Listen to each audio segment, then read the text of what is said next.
B'siyata d'shmaya, we're going to learn Shabbos Daf Mem Zayin. We're going to start on the second line from the top of the Omid. At the end of the previous sugya, we saw that the reason that, according to Reb Shimon, you're not allowed to carry a lamp whilst it's lit is not because we're afraid it's going to get extinguished, because according to Reb Shimon, that would not be an issue, as we saw on Daf Mem Vav. Rather, the problem is it's a basis, a base for the flame, and the flame itself is muktzah. So we're now going to discuss more in the halachas of basis. Says the Gemara, Omer Reb Zera, Omer Reb Asi, Omer Reb Yochanan. It was said in the name of Reb Yochanan, who said, Omer Reb Chanina, Omer Rebbe Rumainus. That was said in the name of Reb Chanina, who said in the name of Rebbe Rumanus. And he said as follows, Li hitir Rebbe letaltel machta ba'afra. Rebbe allowed me to carry the container of incense, even though it was carrying ashes. The ashes of the incense are muktzah. Nonetheless, Rebbe allowed me to carry the container that was holding those ashes, even though the container would be a basis for the ashes and should be muktzah. Could Reb Yochanan have said this?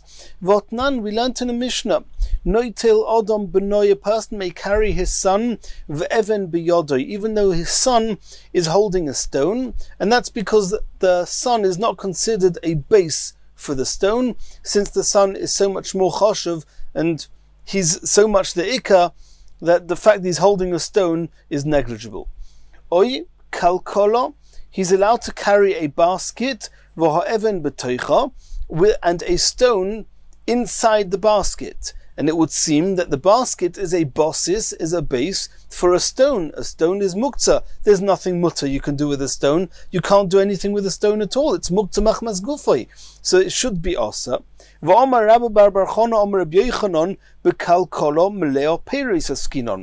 Mishnah is talking about the basket was full of other fruits.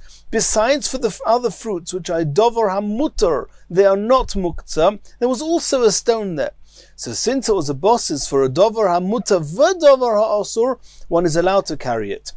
Because the dover hamutar is more valuable and is an ikar, is the main part of what the basket is holding, and therefore we just disregard the stone.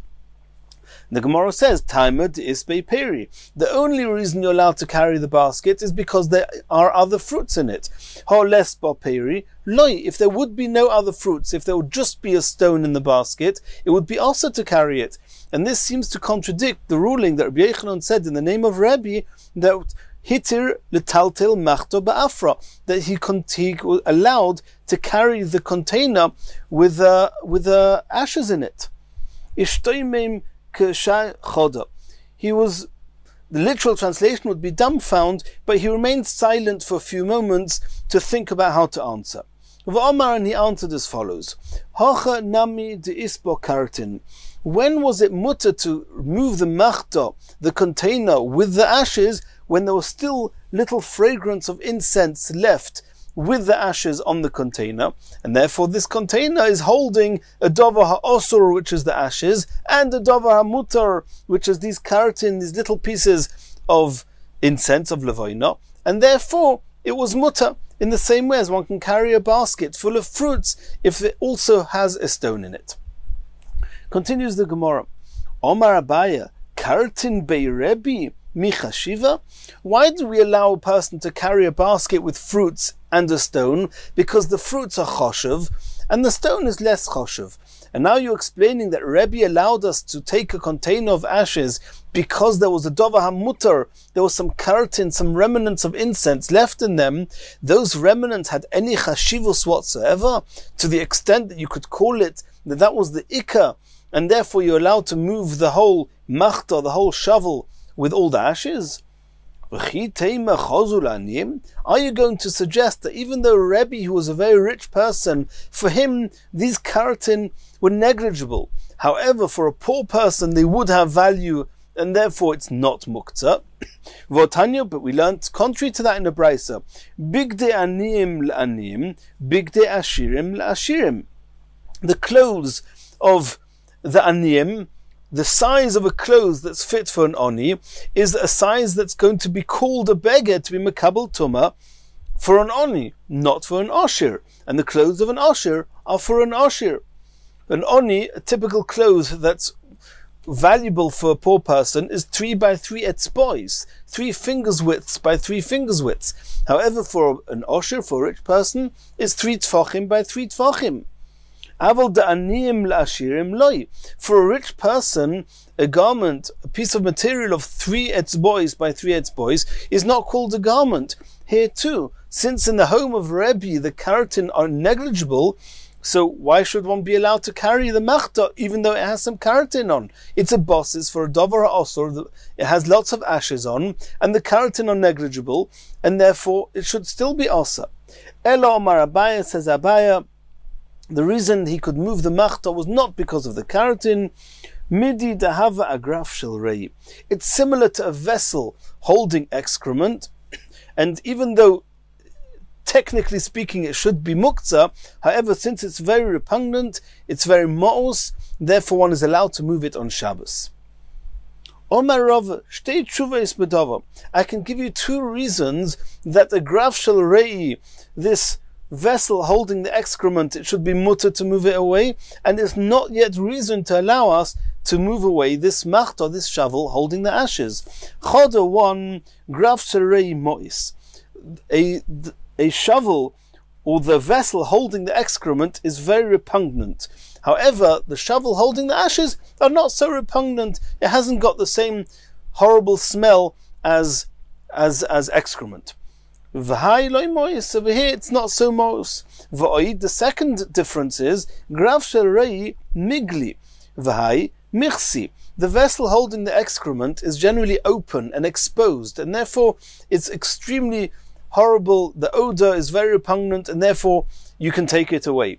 But a typical spade or a vessel holding the ashes are typically covered, and therefore it's not so displeasing to the eye. And therefore you cannot bring proof from graf shel rei to the machta ba'afra. Says the Gemara, Elo Omar Rav, Rav is going to offer a third explanation why they were allowed to move the machta with the afer, with the ashes. Ki avinon be Rav Nachman, when we were in the home of Rav Nachman, hava mataltilinon kenuna agav kitma. The kenuna was a vessel that was holding some extinguished coals, and they would bring these warm coals to the sorim to warm themselves up with.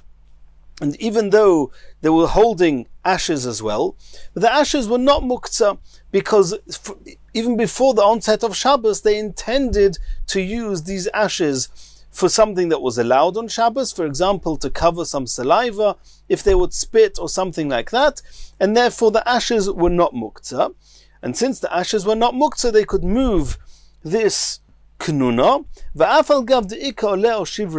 even though there were some broken pieces of wood that were clearly muktzah, but since the kitma, the ashes, were dedicated to be used for something mutter on Shabbos, therefore it's similar to the basket that's carrying fruits together with the stone.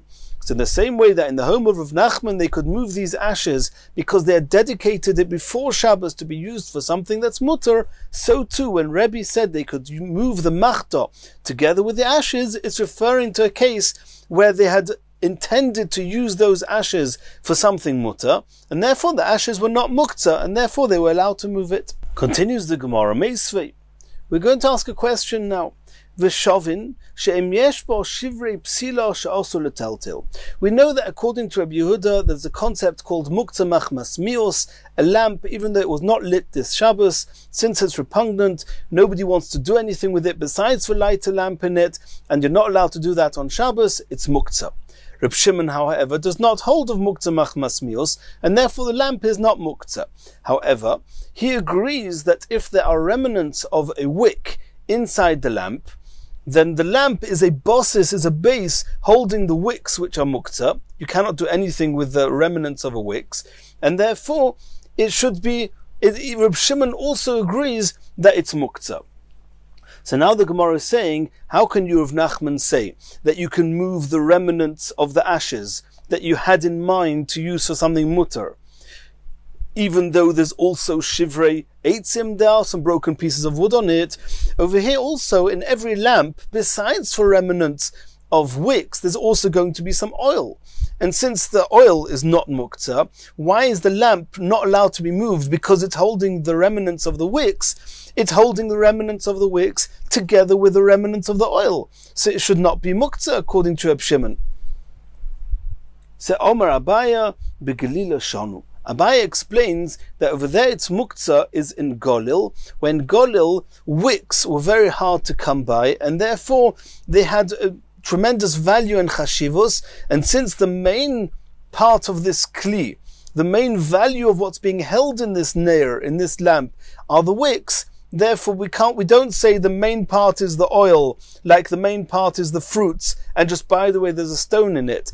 And here we'll say the main part is the oil, by the way there's wicks. No, the wicks is the main part. Since the wicks are the main part, therefore it's a bosses for the wicks which are muktzah, and therefore in Golil one was not allowed to carry, even according to Reb Shimon, one would not be allowed to carry the lamp if it's holding some remnants of wicks. Continues the Gemara. We saw in Daf Mem Vav Amud Aleph regarding a menorah that's made of sections, that one is not allowed to reassemble such a menorah on Shabbos, and if one does, or Yom Tov for that matter, and if one does, then he's chayev for creating a kli. It's not about binyan, it's not because he's building, ein binyan bekelim, it's that he's completing a kli, and that's also on Shabbos and Yom Tov. We're going to discuss that here a little bit more. Says the Gemara, Levi bar Shmuel ashkechinu l'Rabbi Abba or Rav Huna bar Chia. Levi bar Shmuel met Rabbi Abba and Rav Huna bar Chia to have a kaima pischa de Rav Huna. They were standing at the entrance of Rav Huna's homes. Omar Luhu, he said as follows, Mahu lahachzir mito shel tarsiim b'Shabbos. The tarsiim were the coppersmiths, and they had a type of bed that was typically disassembled, and every time they wanted to use it, they would reassemble it. The question is one allowed to reassemble such a bed on Shabbos? Omrulei. So Reb Abba and Rav Huna bar Chia responded, Shapir Domi, it's mutter. One is allowed to reassemble such a bed on Shabbos. Also, Lekamed Rav Yehuda, when he came in front of Rav Yehuda, and they asked the same question, Omar, Ho Rav Shmuel Omar Tarvayu, he said that Rav and Shmuel both claimed Hamachzer mitos shel tarsiim, somebody who reassembles such a bed, the coppersmith's bed, mitos shel tarsiim, on B'Shabbos, chayev chatos. Not only is it not mutter, he's chayev chatos. Meisvei, the Gemara is now going to ask a question on Reb Abba and Rav Huna bar Chia. We learned in a brisa, Hamachzir kono menorah b'Shabbos. If somebody reattaches the branch of a menorah on Shabbos, chayev chatos. He's chayev chatos. Kono sayodim. If he reattaches the branch of the plasterers would have a stick.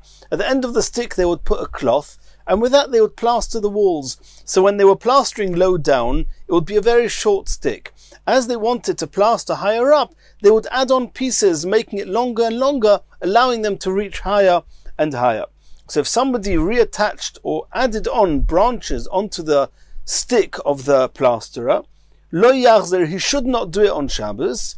Vim hirzir, but if he did add on to such a stick on Shabbos, potter avol osa, even though it's osa, his potter is not chayev, since this is a type of stick that by default you have to keep putting pieces in and out. It's not as if putting in the pieces, now it's built a full kli, and before then it was not a proper kli. It's not called now it's assembled, rather sometimes you would use it with, sometimes without, therefore he's not chayev chatos, but nonetheless it's osa. Reb Simoi Omer, Reb Simoi adds on a halacha, keren agula, a type of musical instrument that was a curved horn, and in order to assemble it, it would have to be very tightly fixed, and therefore it's a melocha, and therefore chayev, if you do it on Shabbos, he's chayev. Keren pshuta, however, a type of horn that's very simple and straight, it did not have to be tightly fixed, therefore even though one shouldn't do it, if one did it, potter one is potter because one is only chayev if one takes two parts of a kli and one attaches it tightly. If it's just loosely attached, one will not be chayev. It's potter aval osa. So you see here clearly that to add in a branch of a menorah on Shabbos is chayev chatos. So how could Reb Abba and Rav Huna bar Chia say that to reassemble such a bed of the tarsim, of the coppersmiths, is mutar on Shabbos? It should be similar to reassembling a menorah, and it should be chayev chatos, not mutar. Answers the Gemara, inhu, they, Rav Abba and Rav Huna bar Chia, they hold the Omor Kihai Tana. They hold like the following Tana. The Tanya we learnt in the Braisa. Mal benois hamita, the sockets that are placed under the feet of a bed. V'karis hamita, and the feet of a bed. Ulevochim shel sakivas, which is a little flat piece of wood attached to a bow in order to guide the arrow. Lo yarzir, one should not put these back in place. If they they move away, they should not be put back on Shabbos. Vim hirzir, if he did put them back, potter, he's going to be potter, even though he should not do it. Aval also, nonetheless, it's also v'lo yitka, but he should not fix it. He shouldn't tightly fix them. V'im toka, if he did fix them tightly, in that case, chayev chatos is going to be chayev. That means if you fix it tightly, is chayev chatos. If you fix it loosely, you should not do it. If you did it, potter aval also. Reb Shimon ben Gamliel oimer im hoya rofu mutar. Reb Shimon ben Gamliel says it's true that if you do it tightly, you'll be chayev. If you do it loosely, we don't say potter aval osa, we say it's mutar.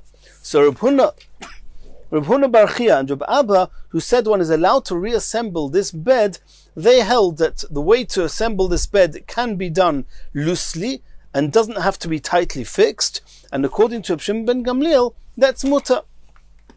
Continues the Gemara. Bei Rav Choma hava mito glal nisa. In the home of Rav Choma there was a bed which was a mito glal nisa, which is similar to the mito of Tarsim. It was disassembled and could be reassembled. Hava mahadri lo b'yoyim tova. They would reassemble it on Yom Tov, even though to make a kli, to finish a kli on Yom Tov is asa. Omele ahu merabonon l'rova. My datchi.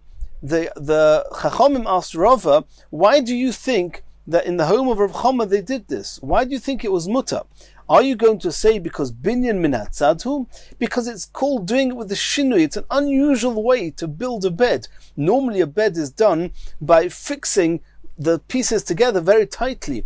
And the fact that they put it together very loosely, it's not a usual way of assembling a bed. And therefore, since it's a malacha done in an unusual way, he won't be chayev.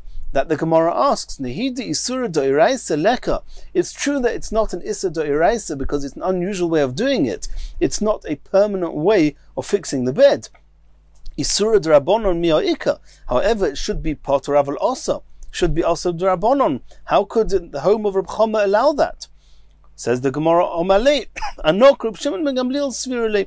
I hold like Reb Shimon ben Gamliel, as we saw at the beginning of the Omid, the Omar im hoya rofu yimutar.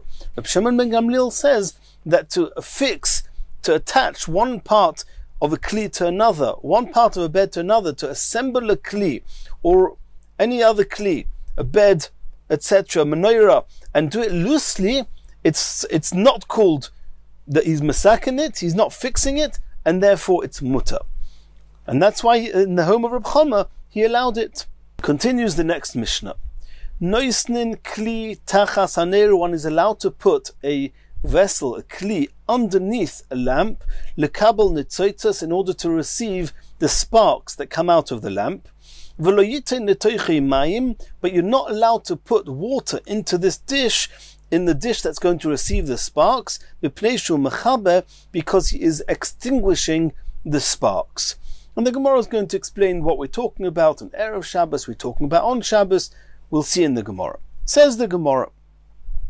So first the Gemara is asking on the first halacha, that you're allowed to put a dish under a lamp in order to allow the nitzoitzes to fall on top of it. Asks the Gemara, We know that there's a halacha that anything that was available to be used on Shabbos for something mutter, you're not allowed to do something with it that's going to make it unavailable for the rest of Shabbos. Here, as soon as he puts the dish under the lamp, and the dish is going to receive the sparks, and once the sparks are on it, you're not going to be able to move the dish. It's called mevatel kli meichonoi. You are making the kli now unavailable for the rest of Shabbos. And we saw on Daf Mem Gimel Amud Aleph that Rav Chizda says that it's asa. Says the Gemara, Omar Rav Huna Breid Rav Yeshua, we saw this already previously in the Gemara, Nitzotzos ein ben mamash. Sparks themselves have no substance. Even after the sparks land on the kli is not called that it's a bossis or that it's holding the sparks, and you'd be allowed to move the kli again afterwards. And therefore it's not called mevatel kli mehichonoi. Continues the Gemara. The end of the Mishnah said you're not allowed to put water into this dish that's going to receive the sparks. Why? So the words of the Mishnah are mipnei shehu mechabe, because he is extinguishing. Obviously, water is going to extinguish the sparks. Let's see what and when this is talking about. Lema tnan stoma kerab yosi. Are you suggesting that this Mishnah is a stam Mishnah? It's a Mishnah without saying who's the author of it, who's saying the halacha, and it's a stam Mishnah kerab yosi. Why? To Omar, because we're going to see later on Daf Kuf Chof Amud Aleph a machleikas Rabbi Yosi v'Rabbanon, and the machleikas is regarding goyrem lekibui. And the story there was like this: if chas v'shalom there's a fire in a home, and you don't want the fire to spread, then there's a discussion: are you allowed to take earthenware vessels with water in, put them around the flame, in the hope or in the assumption that the flames may crack the earthenware dishes, the water will spill out and extinguish the fire. So I'm not doing something that's going to extinguish the fire. I'm just a goyrem, I'm a cause, I'm doing something that could cause something else to happen and extinguish the fire. So that's a machleikus in the Gemara. We saw that the Omar goyrem lekibui osur. Rabbi Yosi says you're not allowed to do that.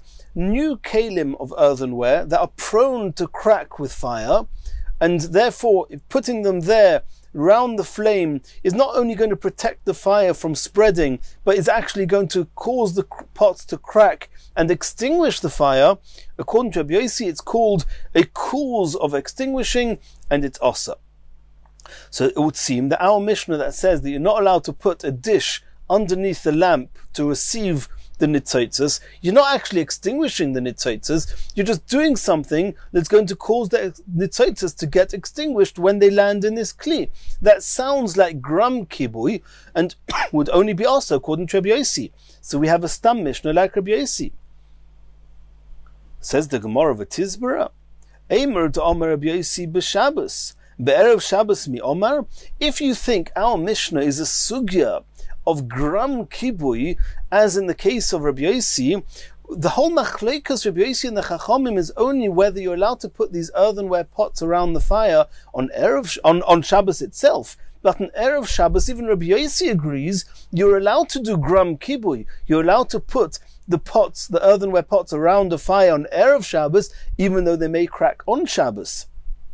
So he says, are you going to say that the explanation in our Mishnah is Rabbi Yosi? Rabbi Yosi only says that gram kibui is asa on Shabbos. Be'erev Shabbos mi Omar. On Erev Shabbos it's not asa. V'chiteima hocha nami b'Shabbos. Are you going to say that our Mishnah is talking about on Shabbos?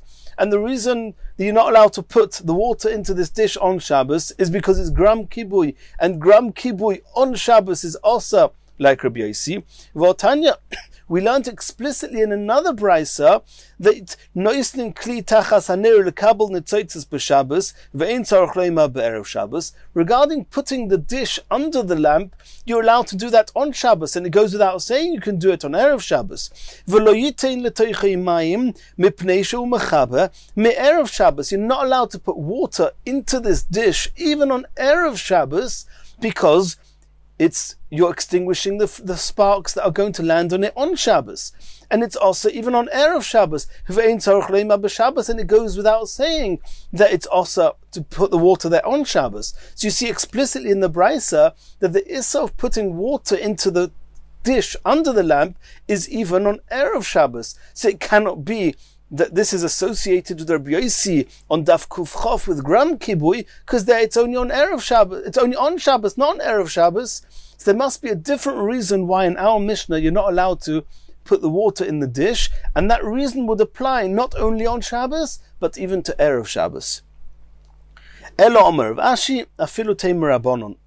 It could be even according to the Rabbanon of Rabbi Yossi, who say that gram kibui is mutter even on Shabbos, as we saw on Daf Kuf Chof. Over here it's different. Shani hacha mepnei shemekari ves kibuyov. Over here it's possible that if whilst you're putting the water there, it's not just gram. It could be that as you're putting the water there, you're going to bring the water closer to the sparks, actually extinguishing the sparks with your own hands, not just a geirim. And since you're causing you're making the sparks extinguish even quicker, it's very, very serious issa. And therefore we said it's also bechlal to put water into this dish, just to avoid a situation that chas v'shalom you may end up doing it on Shabbos, and not just putting the water there, which once the sparks fall into the water, you haven't done anything, you've just put the water there. But whilst you're putting the water there, you may draw the water close to the sparks, causing the sparks to get extinguished, and that is an act of kibui, which is seriously also on Shabbos, and therefore it says in the Mishnah, don't put any water into this dish, even on Erev Shabbos. And Yemirat Hashem, in the next shiur, we're going to start the next perek, and for now, Hadron Aloch Kira, Yemirat Hashem, we're going to do Chazara on Perek Kira.